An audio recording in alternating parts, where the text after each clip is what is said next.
Сайн байцгаана уу? Чадан цагийн мэн сайттай хамтаага та бүхэндээ баярлалаа. Өнөөдрийн дугаараар та бүхэндээ хүмүүсийн хамгийн их асуудаг фото слайдыг яаж хийх вэ? Төрсөн өдрөөр нь бэлэглэх гэсэн юм аа. Эсвэл ямар нэгэн баярт үйл явдлаар эсвэл ямар нэгэн байгууллагын танилцуулга хийгээд ч юм уу тэгж их асуудаг. Тэгэхээр яг слайд яг иймэрхүү слайдыг хэрхэн хийх вэ гэдэг талаар би та бүхэндээ харуулъя.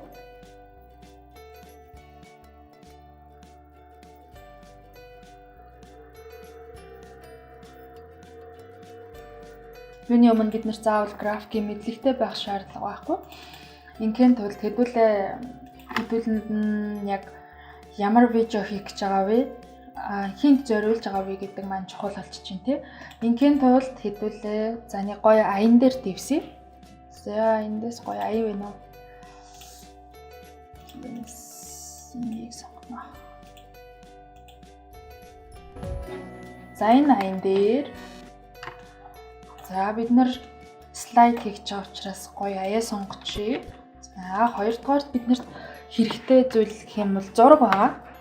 Зурагнуудыг үеийн шүү дээ. За энэ баахан тагтаануудын зургийг эдгээр тагтаануудын зургаар хэдүүлээ слайд шоу хий. Ингийн тулд бид нар мэдээж зурагнуудаа ингээд энд өрчинө. За энэ зураг маань том хэмжээтэй учраас бид нар зургаа идэвхжүүлж агаад багасгах хэрэгтэй болох нь.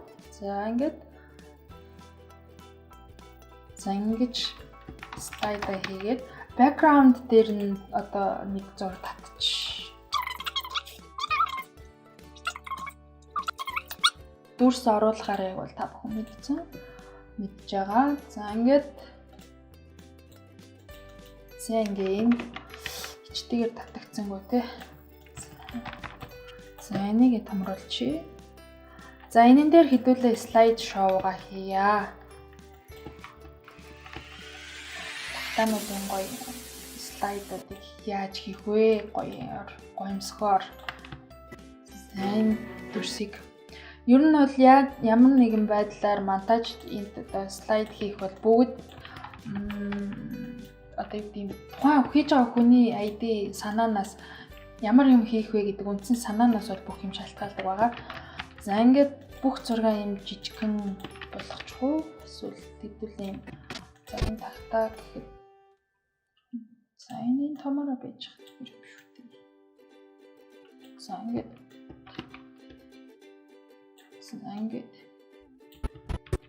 энэ тагтаа ингээд бүтнээрээ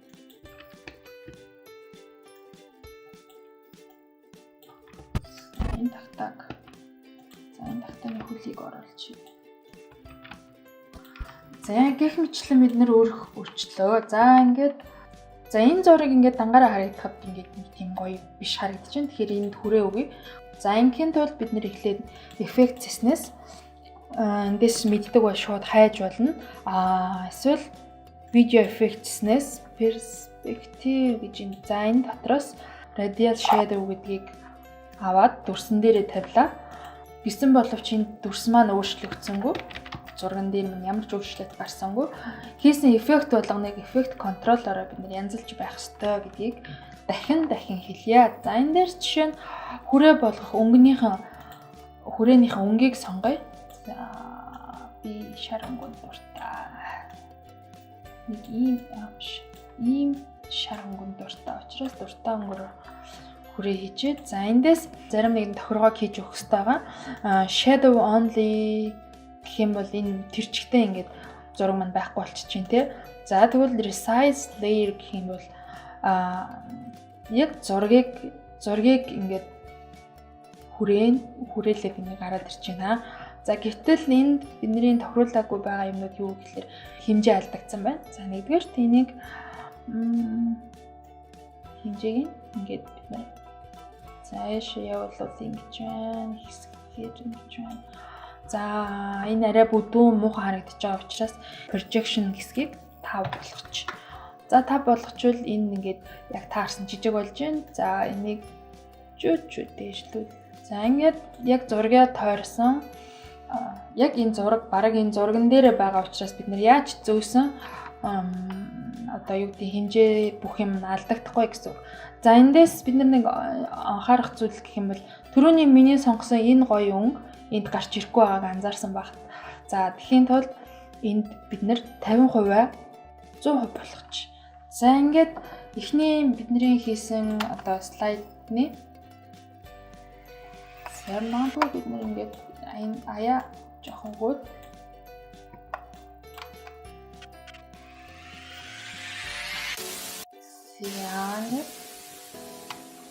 за дараагийн зургийг яг энэ хэсгээр нь энэ бол нэм том зураг байна л та.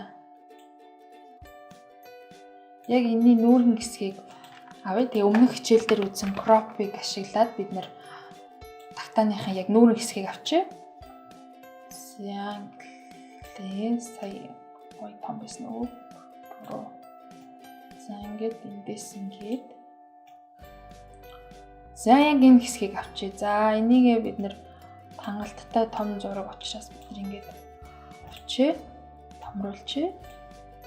Энэ зургийг арай өөрөөр бас ингэж хүрээ өгч болно. Гэтэ энэ үнэхээр ярвигтай олон ажил болдог байгаа. Энийг би бас та нарт хэлээд өгчээ. За ингийн тулд бид нэр файл, name, legacy, title дотроосоо бид нэр зөвхөн shape ашиглаад тэрийг ашиглаад бид нэр бас ингэж хүрээ өгч болно. За энэ дээр жишээ нь за ингээд за хүрээгээ цэнхэр өгч. Энэ жоохон цэнхэр. За тэгээд дахиад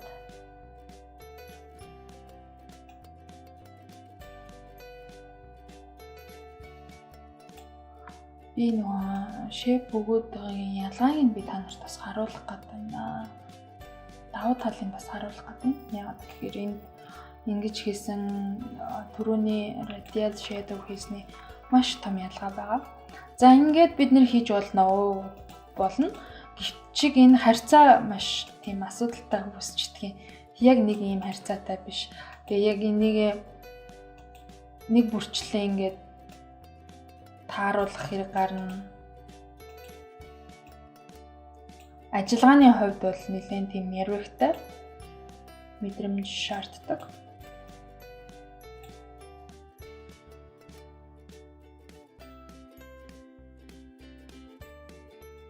За ингээд болчлоо гэж үзээд хаач. За одоо энэ дээр болохоор бидний саяны title-аараа хийсэн зурган дээрээ тавьж өгнө. Энд болохоор энэ яаж ч байсан одоо жишээ нь бид нар энийг хөдөлгөхөд энэ зураг маань өөрийнх нь хэмжээнд дэр яаж ч байсан хүрээ нь өөрчлөгдөхгүй байгааг анзаарч байгаа. За магадгүй rotation нөхөд ч гэсэн энэ ямар ч асуудалгүй байна. Саяны бидний 2 дахь аргаар хийсэн хүрээнд болохоор асуудал нь юу вэ гэхээр энэ хүрээ зурагтай холбогдоогүй учраас энэ зургийг би томруулаад жижигрүүллээ гэхэд энэ хүрээгээ ч гэсэн би бас адилхан ингэж зөөх шаардлага гарна.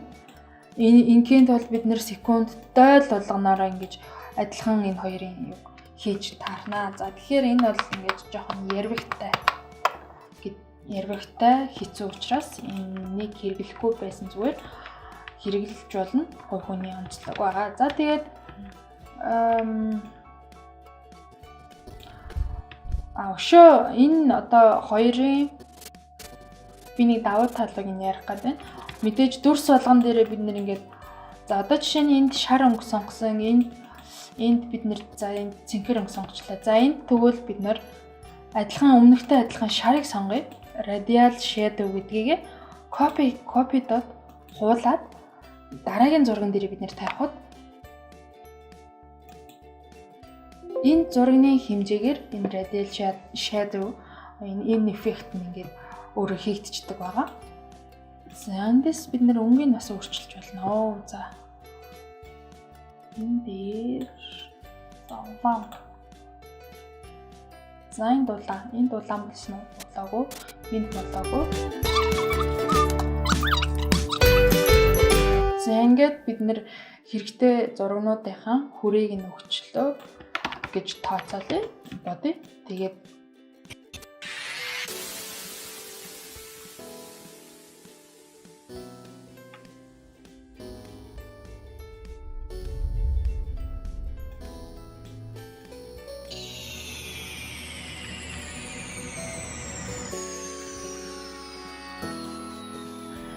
слайдыг ерөнхийдөө ингэж бид нар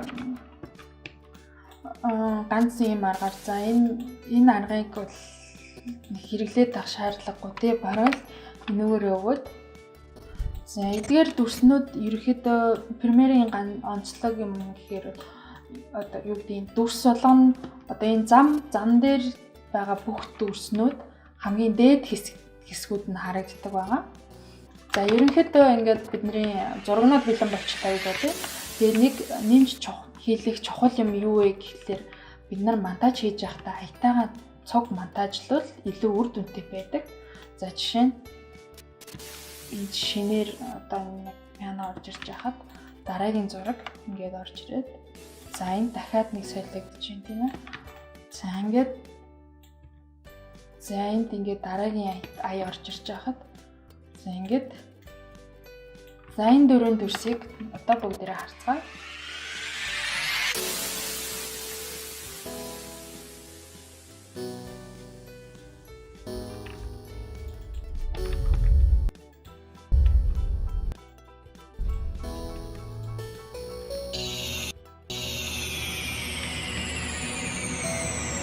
Ерөнхийдөө аятай монтажлан гэдэг маань тухайн үзэгчийн тэр сонирхол анхаарлыг маш их сайн татаж чадна гэсэн үг байгаа. Тэгээ ялангуяа манай залуучууд бол хөгжмийн маш өндөр мэдрэмжтэй, мэдлэгтэй болсон учраас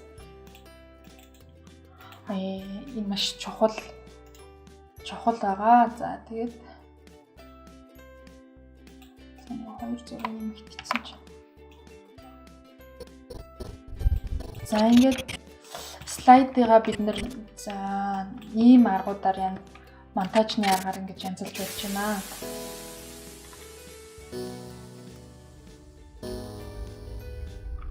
Одоо чинь хөгжмөнд орж ирж байна тий. Зурцсан тий.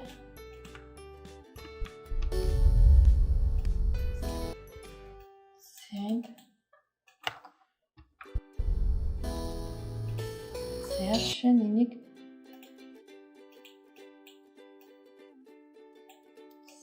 ингээд